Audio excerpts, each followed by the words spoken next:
This old generator is a 7,500 watt propane. I got it for nothing. Runs great.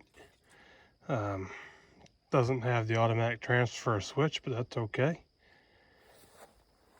You have to come outside and actually flip the switch to on. But hey, not a big deal. So I took the covers off. So I need to change the oil in it today. I took the covers off. We have some squatters that moved in. So we're gonna get them evicted if there's anybody home, just to make sure I don't have anything unpleasant happen.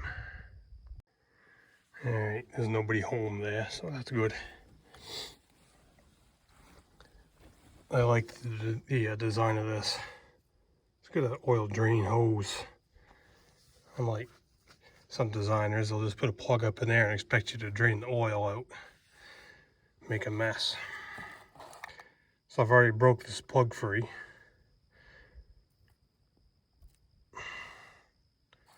With a couple of wrenches. Shouldn't be too much oil in there anyway.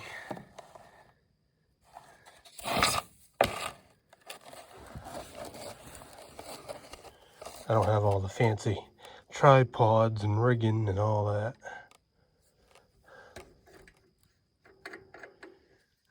Crack that open so it vents.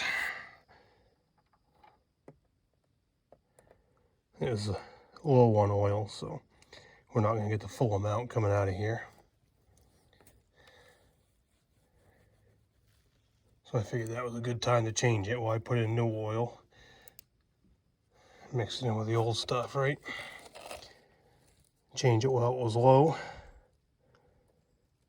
This does have a low oil shutdown, so if it gets too low, it won't start, or it will shut itself down to protect itself. Because I guess it was low. So it's just trickling out. I'm just gonna let her drain. And when it's done, I'll put the plug in, do the filter. Well, that's pretty well drained out. Still trickling just a little, so I'm gonna let it go. No big hurry. So this wire here, you might have noticed, it's got a fuse holder on it to go into the engine block and to the battery positive coming to the solenoid. That is a battery maintainer, so takes care of the battery, keeps it charged up, so you don't come out here and have a dead battery.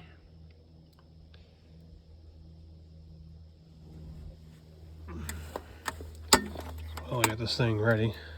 It's the 1st of October, by the way, so I got this thing ready for winter.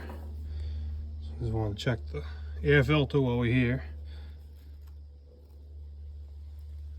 Pre-cleaner is pretty good shape, so if that's clean, this should be clean. I don't really run this generator a whole lot. You know, some people, as soon as the power goes out, it will run for 2 or 3 hours to keep a light bulb going. I don't do that. Yeah, that's fine. That's fine. I only run the generator when I need it.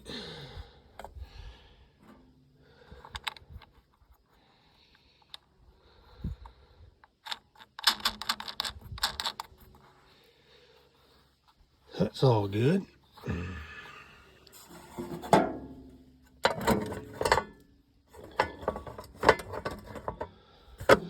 Yeah, it's amazing what people will run generators for.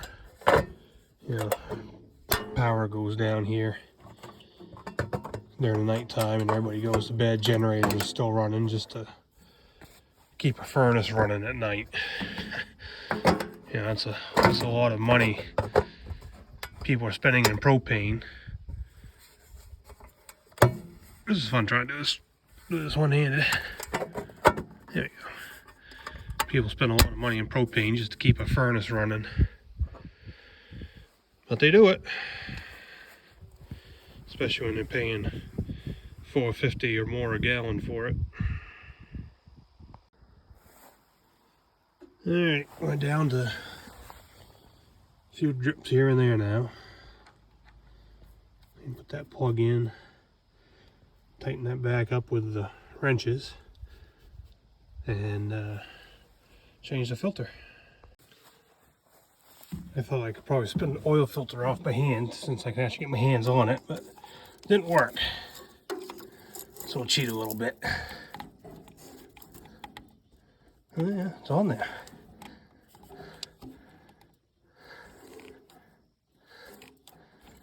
There we go. Free now. A little more trickle out of that probably. So we got about a half a quart of old oil here.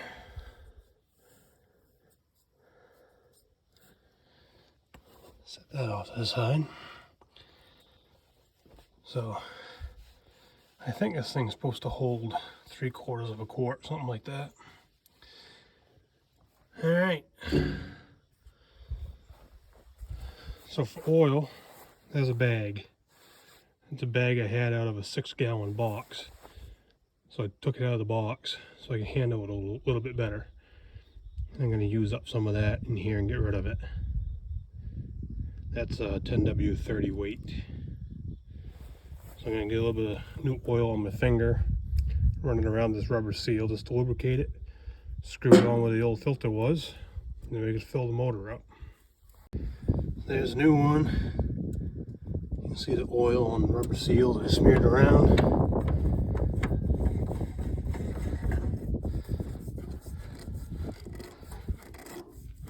Just crank it on there, hand tight. Now I put in the oil right here.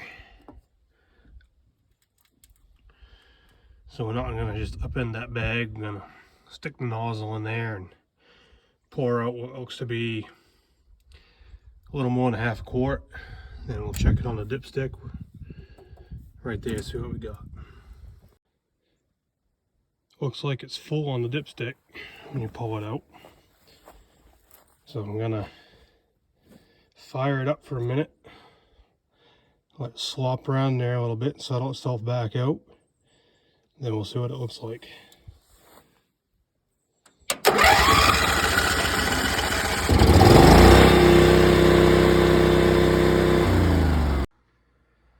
If you wonder what I do with my old oil, like I just took out of the generator, or I take it out of my truck, or the automatic transmission fluid that I took out of the wood splitter, it all goes in this barrel.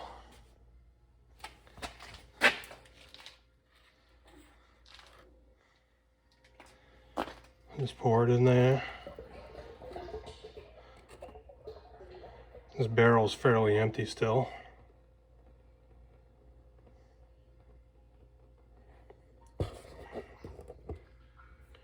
So let it drain.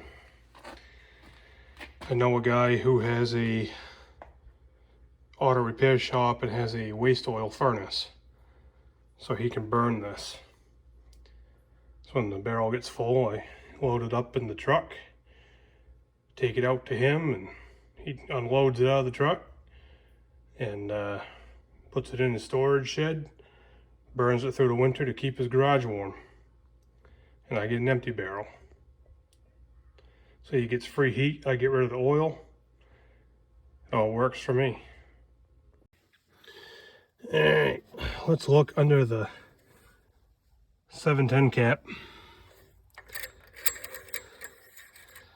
See what we got now. You get a lot of nice clear oil. Yeah, it's low. It's way down on the low mark if you can see it. I'm just going to stick it in there a little bit for the moment. Got to dump a little more in there and bring her up. Okay, it's up where it should be. Now I can throw the top on and then the two side doors. All back together.